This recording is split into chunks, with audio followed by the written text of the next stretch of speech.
Bonjour, j'espère que vous allez bien. Je suis formatrice en bureautique et vous propose aujourd'hui de parler du rapport de stage. Ce sujet concerne peut-être certains d'entre vous qui êtes en filière professionnelle et qui venez d'achever votre première période de stage juste avant les vacances de fin d'année. Si ce n'est déjà fait, vous allez plancher sur ce fameux rapport de stage qu'il faudra rendre à la rentrée et dans cette vidéo, je vais revenir sur les points essentiels à prendre en compte pour la rédaction d'un tel document. Alors, commençons sans plus tarder. Juste avant de rentrer dans le vif du sujet, je vous propose une petite introduction pour simplement expliquer brièvement ce qu'est un stage. Le stage, c'est une période d'immersion dans une entreprise pendant une durée déterminée. Cela peut concerner des profils scolaires ou des étudiants, mais également des profils plus adultes, notamment dans le cadre d'une démarche de reconversion professionnelle.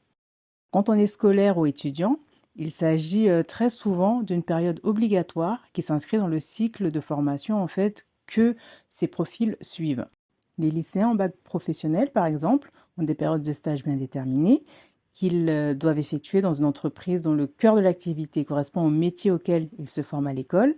À défaut, il faut que l'entreprise qu'ils intègrent englobe en fait des services faisant appel aux compétences correspondantes. Alors par exemple, si vous préparez un bac pro en électricité, vous pouvez soit faire votre stage auprès d'un artisan électricien, donc c'est précisément le cœur de son métier, soit intégrer en fait une entreprise tout corps d'État, c'est-à-dire une entreprise du bâtiment, qui englobe l'ensemble des corps de métier du bâtiment, y compris donc l'électricité.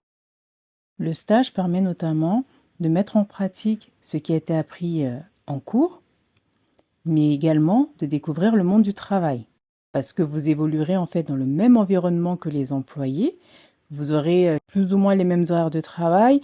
Alors pourquoi plus ou moins? Parce que des fois, le temps de travail des employés peut être supérieur au temps légal en fait que vous pouvez effectuer vous-même en tant que scolaire. Du coup, vos horaires pourront peut-être être aménagés pour respecter justement le rythme hebdomadaire que vous aviez à l'école.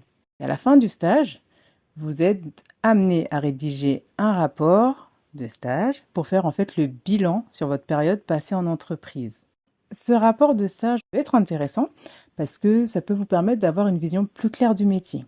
Vu que ce sont des fois des filières qui sont choisies par vocation, vous pouvez des fois vous faire une idée du métier, mais lorsque vous rentrez concrètement dans le milieu professionnel de ce métier-là, ça peut peut-être vous faire prendre conscience qu'en réalité, c'est pas vraiment ce que vous pensiez et que finalement, ça ne vous correspond, mais pas du tout.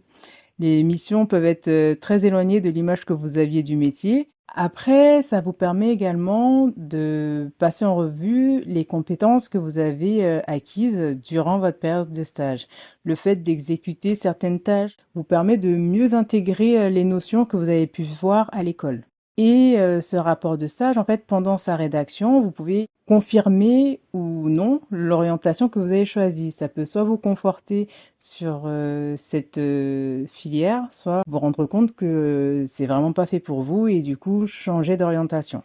Mais aussi le rapport de stage, évidemment, est une obligation pédagogique, donc vous êtes obligé d'en passer par là pour valider votre diplôme. Avant de commencer le rapport de stage, je vous propose quelques conseils. Premièrement, ne tardez pas à démarrer la rédaction. Oui, parce que si vous attendez le dernier jour, vous risquez déjà d'être débordé. Prenez régulièrement des notes, pas forcément tous les jours, parce que vous n'aurez pas des choses intéressantes à raconter chaque jour. Mais lorsque vous effectuez des choses significatives ou que vous observez des choses qui vous paraissent pertinentes, si vous ne pouvez pas pendant le temps où vous êtes en entreprise, pensez à la fin de la journée de prévoir du temps en fait pour les noter. Comme ça, vous n'aurez plus qu'à remettre toutes les notes que vous avez prises pendant votre période de stage au propre. Pensez également pendant votre période de stage à récupérer tous les documents utiles qu'il faudra joindre au rapport de stage, notamment l'organigramme, très important, sachant qu'en plus, une fois sorti en fait de l'entreprise, des fois, vous pouvez rencontrer des difficultés à pouvoir y retourner. Pendant que vous êtes sur place, profitez-en pour essayer de récupérer le maximum de support que vous aurez besoin en fait pour constituer votre rapport de stage. Avant votre stage, Prenez le temps aussi de lire les attendus concernant votre rapport de stage. Comme ça vous permet en amont de pouvoir déjà les noter d'avance. Comme ça, lorsque vous arriverez dans l'entreprise, vous avez déjà la liste que vous pouvez communiquer soit à votre maître de stage, soit au responsable en fait habilité à vous sortir ces documents-là.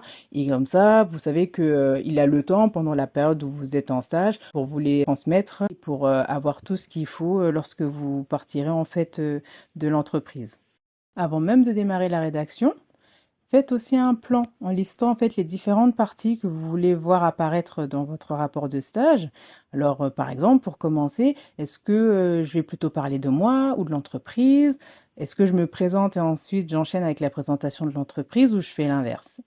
Généralement, dans le cas des lycéens qui préparent leur bac pro, un espèce de guide en fait leur est fourni pour les aider justement à rédiger leur rapport de stage. Mais si vous n'avez rien du tout, essayez d'élaborer en fait, de concevoir un plan pour qu'au niveau de votre rapport de stage, ce soit logique, ce soit cohérent, que ça suive une certaine chronologie.